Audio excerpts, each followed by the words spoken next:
ओम नमो भगवते वासुदेवाय।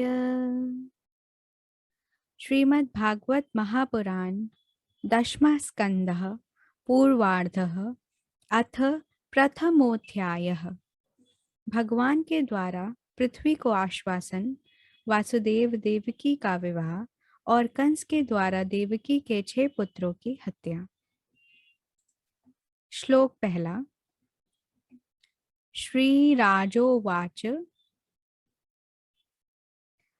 कथितो कथितो कथितो वंश वंश विस्तारो विस्तारो भवता भवता सोम सूर्ययोः सोम सूर्ययोः राज्ञां चोभय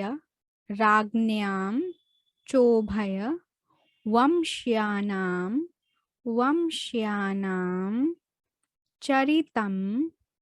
चरितं परमाद्भुतम्। यहाँ आधा द है और भा में छोटी ऊ की मात्रा है। परमाद्भुतम्। कथितो वंश विस्तारो भवता सोम सूर्ययोः राज्ञां चोभय वंश्यानां चरितं परमाद्भुतम्। श्रीराजोवाच कथितो वंश विस्तारो भवता सोम सूर्ययोः राज्ञां चोभयवंश्यानां चरितं परमाद्भुतम्। शब्दार्थ देखते हैं।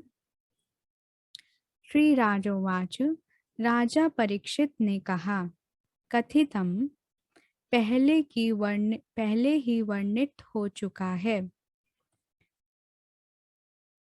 जो वंश विस्तार मतलब वंश का विस्तार से वर्णन, भवता आपके द्वारा, सोम सूर्ययोः मतलब चंद्रदेव तथा सूर्यदेव के, राज्ञां मतलब राजाओं का, जो मतलब तथा, उभय मतलब दोनों, वंश्यानाम वंश के सदस्यों का, चरितम चरित्र, परम मतलब श्रेष्ठ, अद्भुतम तथा अद्भुत।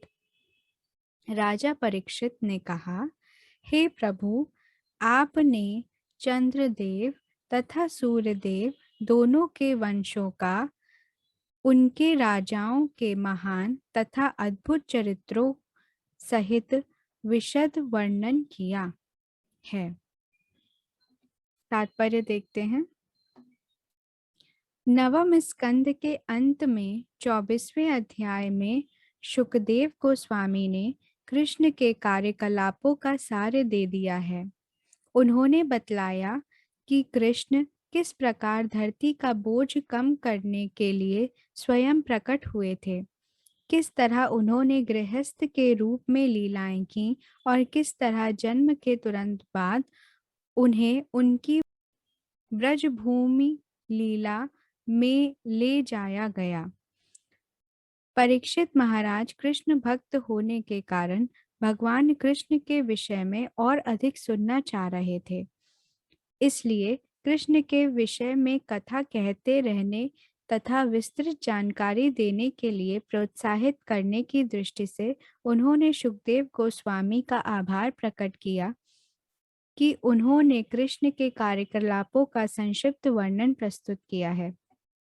शुकदेव गोस्वामी ने कहा था, लीला पुरुषोत्तम भगवान कृष्ण वासुदेव के पुत्र के रूप में प्रकट हुए, किंतु वे तुरंत ही अपने पिता का घर छोड़कर वृंदावन चले गए, जिससे वहां अपने विश्वस्त भक्तों के साथ अपने स्नेहमय संबंधों का विस्तार कर सकें। उन्होंने वृंदावन में अनेक असुरों का वध किया और बाद में वे द्वारका चले गए, जहां उन्होंने वैदिक विधि के से अनेक पत्नियों के साथ विवाह किया जो स्त्री रत्ना थीं। उनसे सैकड़ों पुत्र उत्पन्न किए और गृहस्थ जीवन के नियमों की स्थापना करने के लिए अपनी पूजा हेतु अनेक यज्ञ संपन्न किए। यदुवंश सोम अर्थात चंद्रदेव से चले आ रहे कुल से संबंधित था। यद्यपि ग्रहों की ऐसी आस्था है कि सूर्य चंद्र से पहले आता है, किंतु परीक्षित महाराज ने चंद्रवंश अर्थात सोमवंश को अधिक सम्मान दिया, क्योंकि चंद्र से चले आ रहे यादव वंश में कृष्ण अवतीर्ण हुए थे। दो पृथक क्षत्रिय राजवंश हैं, चंद्र ग्रह के राजा से चला आने वाला वंश तथा सूर्य ग्रह के राजा से चला आने वाला वंश। जब भी भगवान अवतीर्ण होते हैं तो सामान्यतः वे क्षत्रिय वंश में प्रकट होते हैं, क्योंकि वे धर्म के सिद्धांतों तथा सत्यमय जीवन की स्थापना करने आते हैं। वैदिक प्रणाली के अनुसार क्षत्रिय वंश मानव जाति का रक्षक होता है।